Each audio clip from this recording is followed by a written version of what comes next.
नमस्कार साथियों, मेरा नाम है खेमेंद्र और एनर्जी मीटर के कुछ इंपॉर्टेंट पॉइंट्स लेकर आपके सामने मैं आ चुका हूं मेरे प्रिय डिप्लोमा वाले विद्यार्थियों के लिए। तो बेटा शुरू करते हैं हमारे टॉपिक को स्ट्रेट अवे। तो अगर बात करें बेटा कि एनर्जी मीटर क्या होता है और किस तरीके से ये कार्य करता है, तो आज से पहले अगर आपसे कोई पूछता कि भैया जितना करंट आ रहा है उतना ही करंट तो जा रहा है, तो भैया पैसा किस चीज का देते हो? तो भैया पैसा हम देते हैं किसका? एनर्जी का, जो कंजप्शन हम लोग करते हैं जब भी बिजली की बात की जाए। तो जितना कंजप्शन हमने कर दिया उसे हम क्या कहते हैं बेटा? एनर्जी कहते हैं या फिर ऊर्जा कहते हैं। उस ऊर्जा के मापन के लिए क्या किया जाता है? ऊर्जा मीटर का उपयोग किया जाता है। तो पुराने टाइम में इस टाइप का ऊर्जा मीटर आप लोगों ने जरूर देखा होगा, जो इस तरीके से चलता रहता था और आपकी दिल की धड़कन को तेज करता रहता था। तो आजकल के टाइम में डिजिटल इंस्ट्रूमेंट यूज किए जाते हैं, लेकिन आज भी आप लोगों के एग्जामिनेशन के अंदर प्रश्न यही से पूछा जाता है, क्योंकि बेसिक कॉन्सेप्ट यही है बेटा। तो ये किस बेसिक कॉन्सेप्ट के ऊपर आता है और कौन सा कॉन्सेप्ट है जिसके ऊपर ये बेस्ड करता है? तो ऊर्जा मीटर सबसे पहले तो बेटा एक इंटीग्रेटिंग टाइप का इंस्ट्रूमेंट होता है और इसको बेस्ड किया जाता है ट्रांसफॉर्मर या फिर इंडक्शन के इफेक्ट के ऊपर। एक वरिष्ठ अवधि में उपभोक्ता को आपूर्ति की जाने वाली विद्युत ऊर्जा को ऊर्जा मीटर द्वारा मापा जाता है। तो बिल्कुल जैसा कि मैंने बताया कि बिजली का पैसा किस चीज का देते हो, तो वो डिफाइन करता है कौन? ऊर्जा मीटर या फिर आपका एनर्जी मीटर भी आप कह सकते हैं। अगला एक इंपॉर्टेंट क्वेश्चन पूछा जाता है बेटा कि ये कौन से टाइप का इंस्ट्रूमेंट है? ये इंटीग्रेटिंग टाइप का इंस्ट्रूमेंट है, समाकलन भी इसको कहा जाता है। इंटीग्रेटिंग टाइप का इंस्ट्रूमेंट होता है बेटा। ये कौन से सिद्धांत के ऊपर बेस्ड है? सिंगल फेज इंडक्शन मोटर के समान इसका सिद्धांत होता है। इसका जो बेसिक प्रिंसिपल रहता है बेटा वो इंडक्शन के ऊपर रहता है। इंडक्शन मतलब प्रेरण, प्रेरण के ऊपर इसका बेसिक प्रिंसिपल रहता है। इसका मतलब एक कॉइल होगी, वो दूसरी कॉइल के अंदर इंडक्शन प्रोवाइड करवाएगी। एक कॉइल और दूसरी कॉइल के बीच में फ्लक्स का ट्रांसफर होने वाला है। बेसिक लॉजिक ये है, ठीक है ना सर। ट्रांसफॉर्मर एक्शन भी तो इसी के ऊपर बेस्ड होता है, बस ट्रांसफॉर्मर में क्या अंतर होता है? वहां पे दोनों स्टैटिक होते हैं, ठीक है। यहां पर भी वैसे दोनों की दोनों कॉइल्स मेरी स्टैटिक ही है, यहां पर भी मेरी दोनों की दोनों कॉइल्स स्टैटिक ही है, बस उनके बीच में हमने क्या लगा दी है? डिस्क लगा दी है। पूरी कंस्ट्रक्शन आगे समझेंगे, क्योंकि आगे आने वाले हैं बहुत सारे क्वेश्चंस आपके। तो ये कुछ पॉइंट्स है जो कि हम यहाँ पे डिस्कस करने वाले हैं। ऊर्जा मीटर विद्युत चुंबकीय प्रभाव के सिद्धांत पे, इलेक्ट्रोमैग्नेटिक इफेक्ट के ऊपर ये डिपेंड करता है एक ही चीज, अलग अलग तरीके से लिखने का तरीका है, क्योंकि अलग अलग तरीके से आपके एग्जामिनेशन में क्वेश्चन पूछे जाते हैं बेटा। क्लियर बात है? ओके, तो ये बेसिक इंट्रोडक्शन ऊर्जा मीटर का, एनर्जी मीटर का हमने देखा अभी। चलिए आगे बढ़ते हैं और देखते हैं कि भाई एनर्जी मीटर काम कैसे करता है और किस तरीके से क्या क्या चीजें उसके अंदर होती है। जैसा कि आप देख पा रहे हैं यहाँ पे, ये बाहरी इंटरफेस है जो कि हमको दिखता है। बाहरी इंटरफेस जो कि हमको दिखता है इस तरीके से, मेरे पास एक डिस्क रहती है जो देखो कभी काला हो जाता है, कभी वाइट ब्लैक वाइट होती रहती है। और यहाँ पर जो मीटर है ये अपनी रीडिंग को बढ़ाता रहता है। ये तो बेसिक स्ट्रक्चर है जो बाहर से मुझे दिख रहा है, पर सर अंदर इसकी क्या है और अंदर इसकी किस किस तरीके से क्या क्या चीजें हैं ताकि ये वर्क कर पाए। और जो हमारे एग्जाम में क्वेश्चन इंपॉर्टेंट है उसके लिए यहाँ पर अंदर क्या क्या होता है ये बता दीजिए सर। तो अगर मैं इसके इंटरनल स्ट्रक्चर की बात करूं तो कुछ इस हद का ये 3D डायग्राम है जो कि आप यहाँ पे देख पा रहे हैं, जो कि इंटरनल स्ट्रक्चर मुझे यहाँ पे बता रहा है। मेरा इंटरनल स्ट्रक्चर मेरा यहाँ पे मुझे बता रहा है, जो कि 3D डायग्राम मेरा यहाँ पे दिख रहा है मुझे। तो सबसे पहले अगर मैं बात करूं, यहाँ पे मेरे पास दो करंट कॉइल्स होती है। तो करंट कॉइल नंबर 1 और करंट कॉइल नंबर 2, ये दो करंट कॉइल्स मुझे यहाँ पे दिख रही है। सर ऊपर की तरफ मेरे पास एक प्रेशर कॉइल होती है, तो दो हो गई मेरे पास करंट कॉइल, और ऊपर की तरफ आ गई मेरे पास क्या? प्रेशर कॉइल आ गई सर। उनके ऊपर मेरे वाइंडिंग लगी हुई है। करंट कॉइल जो होती है ये मेरी सप्लाई के साथ सीरीज में लगाई जाती है, प्रेशर कॉइल सप्लाई के साथ पैरेलल में लगाई जाती है, और करंट कॉइल सीरीज में लगाई जाती है। इन दोनों के ही बीच में एक डिस्क घूम रही है, जो कि इस तरीके से कनेक्टेड है। और यहां पर ऊपर उसको मापने का उपयंत्र कह सकते हैं, उसको मापन की प्रक्रिया ऊपर से हो रही है, जो कि रिकॉर्डिंग मैकेनिज्म ऊपर लगा हुआ है। यहाँ पे बगल में एक मैग्नेट भी लगा दिया गया है। तो ये कंस्ट्रक्शन तो सर काफी हद तक समझ में आ चुकी है कि मैग्नेट भी लगा दिया है, पर अभी तक ये समझ में नहीं आया कि ये सारी चीजें हमने क्यों करी है। ये सारी चीजें हमने क्यों करी है सर? तो यहाँ पे उसको 2D डायग्राम में बेहतर तरीके से समझते हैं, यहाँ पर उसको 2D डायग्राम के अंदर बेहतर तरीके से समझते हैं। तो क्या आया सर, मेरे पास सबसे पहले करंट कॉइल आई है। करंट कॉइल मतलब धारा कुंडली, क्लियर बात है। करंट कॉइल मतलब धारा कुंडली। धारा कुंडली सप्लाई के साथ, मेरे लोड के साथ, देखो लोड के साथ कैसे कनेक्टेड है, सीरीज में कनेक्टेड है। धारा कुंडली लोड के साथ सीरीज में कनेक्टेड है। बात क्लियर हो गई, पहला पॉइंट क्लियर। दूसरा पॉइंट सर, प्रेशर कॉइल जो ये दिख रही है ये किसके साथ कनेक्टेड है, सप्लाई के साथ पैरेलल में कनेक्टेड है। दूसरा पॉइंट क्लियर। नेक्स्ट पॉइंट, यहां पर दो प्रकार की कोर्स होती है। कौन कौन सी कोर्स होती है? एक होती है ये वाली सर, यू शेप कोर। कौन सी होती है? यू शेप कोर होती है। नंबर 2, यहां पे देखो ये ई शेप कोर लग रही है मुझे। कौन सी? ई शेप कोर। ई शेप कोर की सेंट्रल लिंब के ऊपर, ई शेप कोर की सेंट्रल लिंब के ऊपर मेरा प्रेशर कॉइल लगा हुआ होता है। ई शेप कोर की सेंट्रल लिंब के ऊपर मेरा प्रेशर कॉइल लगा हुआ होता है। तो ये तो बेसिक चीज है। अब सर इंडक्शन कैसे हो रहा है? अब देखो ये कोर इस तरीके से लगाई गई है, ये कोर इस तरीके से लगाई गई है कि यहां से डेफिनेटली अगर लोड ज्यादा होगा, इसका मतलब मैंने घर में एसी चला लिया तो मेरा एसी क्या करेगा, बाहर का जो ट्रांसफॉर्मर है उससे क्या खींचेगा, करंट को खींचेगा। बाहर जो ट्रांसफॉर्मर है उससे क्या खींचेगा बेटा, करंट को खींचेगा। करंट को खींचेगा खींचेगा खींचेगा और क्या होगा, ये करंट कॉइल का करंट बढ़ेगा। करंट कॉइल का करंट बढ़ेगा। करंट कॉइल का करंट बढ़ेगा तो करंट कॉइल की वजह से यहां पर और यहां पर जो फ्लक्स बन रहा है वो भी बढ़ेगा। जो फ्लक्स बन रहा है वो भी बढ़ेगा। पक्की बात है कि नहीं? बिल्कुल पक्की बात है सर, 100% ऐसा ही होने वाला है। तो फ्लक्स मेरा कहां से जाएगा, फ्लक्स मेरा क्या करेगा, फ्लक्स मेरा यहां से फ्लो होता हुआ, इधर देखिए ये सेंट्रल लिंब में से पास होता हुआ डिस्क के बीचों बीच से फ्लो करेगा। ज्यादा करंट है और उस करंट से बने हुए फ्लक्स को ये ई शेप और यू शेप की कोर मिनिमम रिलक्टेंस पाथ, मतलब न्यूनतम रिलक्टेंस का रास्ता प्रोवाइड करवा रही है। तो उस फ्लक्स कहां से फ्लो होगा, इस ई शेप की कोर के अंदर से फ्लो होने वाला है। क्लियर है बेटा? पक्की बात है, बिल्कुल बढ़िया। जैसे ही वह फ्लक्स इस कोर के अंदर से फ्लो होगा तो इसका मतलब वह फ्लक्स किसके अंदर से जा रहा है, इस डिस्क के अंदर से जा रहा है। ये डिस्क होती कैसी है? अरे पुराने टाइम में आपने सीडी का सिस्टम चलता था, सीडी डीवीडी देखा होगा आप लोगों ने। वो डीवीडी जैसी होती है ना, उसी तरीके की ये डिस्क होती है। वो डीवीडी जैसी होती है उसी तरीके की बेटा ये डिस्क होती है। अब वह डिस्क जो यहाँ पे रखी हुई है ये कौन से मटेरियल की होती है? ये एल्यूमिनियम मटेरियल की होती है। एल्यूमिनियम की ये डिस्क बनी हुई होती है और फ्लक्स इसके अंदर से पास होता रहता है। एल्यूमिनियम की डिस्क के अंदर से फ्लक्स पास हो रहा है तो यहां पर जरूर क्या होगा, इंड्यूस्ड ईएमएफ होगा। क्या होगा? इंड्यूस्ड ईएमएफ होगा जो एडी करंट प्रोड्यूस करेगा इस डिस्क के अंदर। इस डिस्क के अंदर जैसे ही एडी करंट आ जाएगा ये रोटेशन इसके अंदर होने लग जाएगा। रोटेशन कितना होगा, जितना बिजली खपत हो चुकी है। जैसे जैसे डिस्क के अंदर रोटेशन होगा रिकॉर्डिंग मैकेनिज्म उसको काउंट करता रहेगा। जैसे कुछ देर पहले रिकॉर्डिंग होता हुआ मैंने बताया था। चलो मान लो कि भैया मैंने घर में 2 एसी लगा लिए, दोनों एसी एक साथ चालू कर दिए। क्या होगा? बहुत ही जल्दी मेरा मीटर बहुत तेज घूमने लग जाएगा और डिस्क का रोटेशन भी बहुत तेज होने लग जाएगा।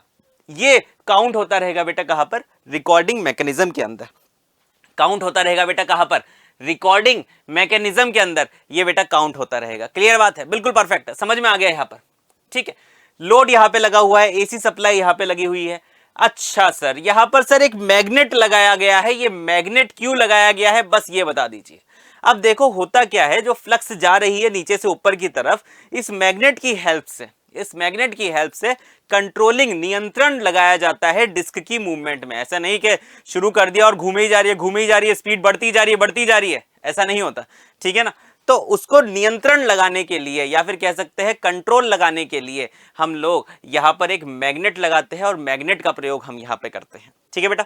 तो इतनी कहानी समझ में आई बेटा? ये तो बेसिक कॉन्सेप्ट है, आने चाहिए बेसिक कॉन्सेप्ट। तो आगे की और बातें करते हैं कि इसी मीटर में कौन कौन से प्रकार के टॉर्क या फिर बलाघूर्ण आप कह सकते हैं, कौन कौन से प्रकार के टॉर्क या फिर बलाघूर्ण आपके होते हैं, एक बार उनके बारे में और डिस्कशन कर लेते हैं। तो बेटा यहाँ पे सबसे पहले प्रकार का बलाघूर्ण होता है इससे बेटा ड्राइविंग बलाघूर्ण या फिर ड्राइविंग टॉर्क उसे कहा जाता है। उसके बाद ब्रेकिंग बलाघूर्ण या ब्रेकिंग टॉर्क उसे कहा जाता है। अब ड्राइविंग बलाघूर्ण की वह बात करें तो वह बलाघूर्ण जो डिस्क को घुमाने या डिस्क को घुमाने के लिए आवश्यक होता है वो क्या कहलाता है, ड्राइविंग बलाघूर्ण या ड्राइविंग टॉर्क कहलाता है बेटा। क्लियर बात है, ठीक है। तो वो टॉर्क, अब वो टॉर्क किसकी वजह से हुआ है, जो मेरे एसी ने करंट को खींचा है ना, उसकी वजह से जो फ्लक्स बना है उसकी वजह से क्या बना है, ड्राइविंग टॉर्क बना है। क्या बना है, ड्राइविंग टॉर्क बना है। अच्छा, अगर आपको मैं बोलूं कि आज आपने एक कार खरीद ली, मान लो कि आज आपने एक कार खरीद ली, कार को क्या करोगे, ड्राइव करोगे कि डिफ्लेक्ट करोगे, कार को क्या करोगे बेटा, ड्राइव करोगे कि डिफ्लेक्ट करोगे, बेटा कार को हमेशा ड्राइव ही करी जाती है, डिफ्लेक्ट नहीं करते। तो यहां से एक कॉन्सेप्ट बनता है, पूछा गया था प्रश्न एक बार कि भैया आपका एनर्जी मीटर में डिफ्लेक्टिंग टॉर्क कितना होता है, भैया एनर्जी मीटर में डिफ्लेक्टिंग टॉर्क होता ही नहीं है, या कौन होता है, ड्राइविंग टॉर्क होता है। क्योंकि जैसे कार में पूरा चक्का कितना घूमा, 360 डिग्री घूमा, अगर 360 डिग्री का रोटेशन हो रहा है तो वो ड्राइविंग टॉर्क होगा, और अगर 360 डिग्री से कम का रोटेशन हो रहा है तो वो डिफ्लेक्टिंग टॉर्क होगा। ये छोटा सा डिफरेंस है, इसको जान लेना क्योंकि ये एग्जाम में पूछा गया था। ठीक है बेटा, इतना क्लियर है, बिल्कुल परफेक्ट है। तो ड्राइविंग समझ में आ गया। अच्छा, तो अगर 360 डिग्री से कम का एंगल है और मैं नियंत्रण लगा रहा हूं तो उसको क्या कहेंगे, कंट्रोलिंग टॉर्क या फिर नियंत्रण बलाघूर्ण। और अगर 360 डिग्री से ज्यादा का एंगल है, क्योंकि रोटेशन हो रहा है पूरा, तो मेरा कितना एंगल, क्या चीज बोलेंगे उसको, बोलेंगे बेटा ब्रेकिंग टॉर्क। क्योंकि 360 से ज्यादा है तो ब्रेक ही तो करेंगे, गाड़ी को चलाओगे तो अगर कोई आदमी सामने आ गया तो ब्रेक ही तो लगाओगे, कंट्रोल थोड़ी लगाओगे। ठीक है ना, तो ये डिफरेंस होता है, छोटा सा डिफरेंस है, इसका ध्यान रखना। दो टाइप के टॉर्क्स होते हैं, ड्राइविंग टॉर्क और ब्रेकिंग टॉर्क, इन दोनों का ध्यान रखना, एग्जाम में क्वेश्चन पूछा जाता है यहां से। अब बात कर लेते हैं, चलो इतनी सारी बातें हो गई, अब एग्जामिनेशन में एक और प्रकार का क्वेश्चन पूछा जाता है, इसे कहते हैं मीटर स्थिरांक। क्या कहते हैं बेटा, मीटर स्थिरांक। उसमें क्या प्रश्न आता है, मीटर कांस्टेंट से संबंधित प्रश्न आते हैं। प्रश्न ये आएगा बेटा कि मीटर कांस्टेंट की यूनिट क्या है, रिवॉल्यूशन पर किलोवाट आवर। एक बार डेफिनेशन पढ़ते हैं तो और बेहतर समझ में आ जाएगा। रोटेशन की संख्या एल्यूमिनियम डिस्क द्वारा उपभोग करने के लिए 1 किलोवाट ऊर्जा को मीटर स्थिरांक कहते हैं। देखो बेटा, 1 किलोवाट में कितनी रोटेशन हुई उसको क्या कहा गया, मीटर स्थिरांक कहा गया, मतलब रिवॉल्यूशन पर किलोवाट आवर, रिवॉल्यूशन पर किलोवाट आवर। अच्छा, एक और बात ध्यान में आई कि मीटर की यूनिट कितनी होती है, मीटर की यूनिट कितनी होती है बेटा। देखो यूनिट क्या होता है, जब भी आप बोलते हो कि भैया मेरा बिजली का बिल आया है कितना, 4000 रुपए, ठीक है, और हमारे यहां पर 8 रुपए प्रति यूनिट के हिसाब से बिजली खपत का रेट चल रहा है, तो क्या बोलोगे आप कि भैया 8 रुपए मतलब प्रति यूनिट, मतलब 1 किलोवाट आवर खर्च करने पर, 1 किलोवाट आवर खर्च करने पर 1 यूनिट की खपत होती है। 1 किलोवाट आवर खर्च करने पर 1 यूनिट की खपत होती है, मतलब 8 रुपए आपको देने पड़ते हैं। क्लियर बात है, ओके। तो इस बात का ध्यान रखना कि 1 kilowatt hour is equal to 1 unit. कई बार एक क्वेश्चन पूछा गया था एसएससी जेईई एग्जामिनेशन में कि भैया एक बिल्डिंग है बहुत लंबी सी, उसके 4 फ्लोर है, इतने घंटे इतना पंखा चल रहा है, तो कितने यूनिट बिजली लग जाएगी और कितनी बिजली खपत हो जाएगी। इस तरीके के प्रश्न भी पूछे जाते हैं, तो उस बात को भी ध्यान में रखोगे। क्लियर बात है बेटा, पक्की बात। आगे बात करते हैं, आगे की कहानी में ऊर्जा स्थिर कांस्टेंट मीटर स्थिरांक से प्रश्न पूछा जाता है। मीटर स्थिरांक से एक और प्रश्न पूछा जाता है बेटा कि भाई एरर कैसे निकालेंगे। तो कुछ नहीं करना, मीटर स्थिरांक निकाल देना, रिवॉल्यूशन पर किलोवाट आवर निकाल देना, उसके बाद जो वैल्यूज दी गई है उससे रिवॉल्यूशन पर किलोवाट आवर निकाल देना और दोनों में एरर निकाल लेना, बस सिंपल सी बात। क्लियर। चलो सर, इतने सारे क्वेश्चन तो हो गए, काफी सारे कॉन्सेप्ट भी समझ में आ गए बहुत ही छोटी क्लास में। सर ये बताइए, एक और प्रश्न है जो हमेशा पूछा जाता है, उसके बारे में भी आप थोड़ा सा आइडिया बता दीजिए, जिस प्रश्न को हम कहते हैं बेटा क्रीपिंग क्या होता है। क्रीपिंग क्या होता है, बात करते हैं कि एनर्जी मीटर में क्रीपिंग क्या होता है। तो क्रीपिंग एक ऐसा फेनोमेना होता है एनर्जी मीटर में, जो कि मान लीजिए कि अगर आप घूमने चले गए हैं, मान लीजिए कि अगर आप घूमने चले गए हैं, 1 महीने तक आप लोग बाहर हैं, घूम रहे हैं, लद्दाख की पहाड़ियों को एंजॉय कर रहे हैं, जब 1 महीने बाद आप घर पे आ रहे हैं तो आपने देखा कि बिजली का बिल, अरे बाबा रे बाबा, 3000 रुपए कैसे आया, आना नहीं चाहिए था सर, तो कैसे आया। वो आया एक ऐसे फेनोमेना की वजह से जिसे कहा जाता है बेटा क्रीपिंग। क्या होता है क्रीपिंग, देखो जब नो लोड की या लाइटली लोडेड की कंडीशन रहती है, जब नो लोड की या लाइटली लोडेड की कंडीशन रहती है, उस स्थिति के अंदर अगर डिस्क का रोटेशन होता रहे धीरे धीरे तो उसे क्रीपिंग कहा जाता है। नो लोड की या लाइटली लोडेड की कंडीशन के अंदर अगर डिस्क का रोटेशन होता रहे तो उसे क्रीपिंग कहा जाता है, जो कि यहां पे लिखा भी है। यह बिना लोड की स्थिति में डिस्क को धीमा घूर्णन और थोड़ा हल्के लोड की या पूर्ण लोड की स्थिति में उच्च गति से घूमने क्रीपिंग कहलाता है। क्लियर बात है बेटा? तो सिंपल भाषा में अगर मैं बोलूं कि आप अगर घर से बाहर हैं, आप घर पे नहीं है, तो फिर भी आपका मीटर धीरे धीरे मूवमेंट करता रहे, तो वो रीजन होता है क्रीपिंग। अब क्रीपिंग के कारण क्या क्या होते हैं? क्रीपिंग के कारण क्या क्या होते हैं? तो सबसे पहला कारण क्या होता है बेटा, हम लोग क्या करते हैं बेटा कि जब भी मेरा मीटर डिस्क घूम रही है ना, तो डिस्क के घूमने वाले पोर्शन में हम क्या लगाते हैं, कंपनसेशन लगाते हैं शेडेड पोल्स की हिसाब से। ठीक है, हम क्या लगाते हैं, कंपनसेशन लगाते हैं, उसमें हम कॉपर की स्ट्रिप्स लगाते हैं। क्यों? क्योंकि वो कंपनसेशन क्या करता है, जो डिस्क के अंदर जो फ्रिक्शन हो रहा है, जो घर्षण हो रहा है, उस घर्षण को कम करने के लिए यूजफुल रहता है। वो कंपनसेशन उस डिस्क के अंदर जो घर्षण हो रहा है, उस घर्षण को कम करने के लिए यूजफुल रहता है। क्लियर बात है? तो अब नो लोड की स्थिति में जब आप घर पे नहीं है, जब लोडेड कंडीशन नहीं है, जब डिस्क घूम रही थी पहले तो लोडेड कंडीशन में तब घर्षण हो रहा था, तो उसको कम करने के लिए मैंने कंपनसेशन लगा दिया। जब आप घर पे नहीं हो, जब घर खाली है बिल्कुल, तो वो जो कंपनसेशन लगाया था वो अब ओवर कंपनसेशन में बदल चुका है और वो मेरी डिस्क को थोड़ा थोड़ा घुमाता रहता है। वो मेरी डिस्क को थोड़ा घुमाता रहता है, तो उसे बोलते हैं बेटा अति कंपनसेशन या फिर अति वोल्टेज या फिर कंपन। तो एक कंपन मतलब वाइब्रेशन से भी ये बढ़ सकता है और ओवर वोल्टेज, अति वोल्टेज से भी ये बढ़ सकता है आपका क्या, क्रीपिंग। सर इतनी बात समझ में आ गई। एग्जाम में एक और क्वेश्चन देखा सा याद आ रहा है कि सर क्रीपिंग को कम कैसे किया जाता है, कि सर क्रीपिंग को कम कैसे किया जाता है, तो उसके बारे में भी थोड़ी सी ज्ञान दे दीजिए सर। तो क्रीपिंग को कम करने के लिए एल्यूमिनियम डिस्क की दोनों तरफ डायमेट्रिकली होल्स लगाए जाते हैं। जी हाँ बेटा, एल्यूमिनियम डिस्क के दोनों तरफ आप होल्स इंसर्ट कर दीजिए तो क्रीपिंग आपकी कम हो जाएगी। नो लोड के ऊपर आपका जो डिस्क है उसका मूवमेंट नहीं होगा अगर आपने होल्स लगा दिए तो। अगर आपने बाइक चलाई है तो बाइक में आजकल ना बड़ा एक स्पेशल टर्म आ रही है, ड्रम ब्रेक और डिस्क ब्रेक। डिस्क ब्रेक आपने बहुत वर्ड सुना होगा, ठीक है ना, कई सारे लड़के लोग तेज बाइक चलाते हैं तो उनको पता होगा। तो डिस्क ब्रेक में भी क्या होता है, सेम लॉजिक यूज होता है जो यहाँ पे यूज किया गया है। जो आपकी जो डिस्क है ना, उसमें 2 होल्स लगाए जाते हैं। होल्स लगाने का क्या रीजन होता है पहले इसको समझिए। होल्स जैसे ही मैग्नेट की इंटरफेस के अंदर आएगा, होल्स जैसे ही मैग्नेट की इंटरफेस के अंदर आएगा, मैग्नेटिक फ्लक्स के बीच में आएगा, क्योंकि मैग्नेट हमने लगाया था ब्रेकिंग मैग्नेट के तौर पे। तो जैसे ही होल्स मैग्नेट के बीचों बीच आएगा तो वहां पे फ्लक्स चेंज होगा। क्या होगा बेटा, फ्लक्स चेंज होगा। क्यों? क्योंकि बीच वाले पोर्शन में रिलक्टेंस, अवरोध ज्यादा है मैग्नेटिक फ्लक्स के लिए, रिलक्टेंस, अवरोध ज्यादा है मैग्नेटिक फ्लक्स के लिए और एज कंपेयर टू एल्यूमिनियम। तो वहां पे फ्लक्स चेंज होगा। क्या वो फ्लक्स चेंज समय के साथ हो रहा है, इसका मतलब उस पोर्शन पे क्या बनेगा, एक एडिशनल ईएमएफ जनरेट होगा। उस पोर्शन पे क्या होगा बेटा, एक एडिशनल ईएमएफ जनरेट होगा। एडिशनल ईएमएफ जनरेट होने से वहां पे भंवर धारा बनने लगेगी और वो भंवर धारा का क्या नेचर रहता है कि वो अपने कॉज को अपोज करती है, कि वो अपने कॉज को अपोज करती है, अपने बनने के कारण को अपोज करती है भंवर धारा। तो वो भंवर धारा, एडी करंट मेरे एल्यूमिनियम डिस्क में डिस्क की रोटेशन को कम करने के लिए यूजफुल होगा क्रीपिंग की कंडीशन में। किसमें बेटा, क्रीपिंग की कंडीशन में। क्रीपिंग की कंडीशन में ये काम होगा क्योंकि क्रीपिंग में मूव नहीं होना था फिर भी मूव हो रहा है।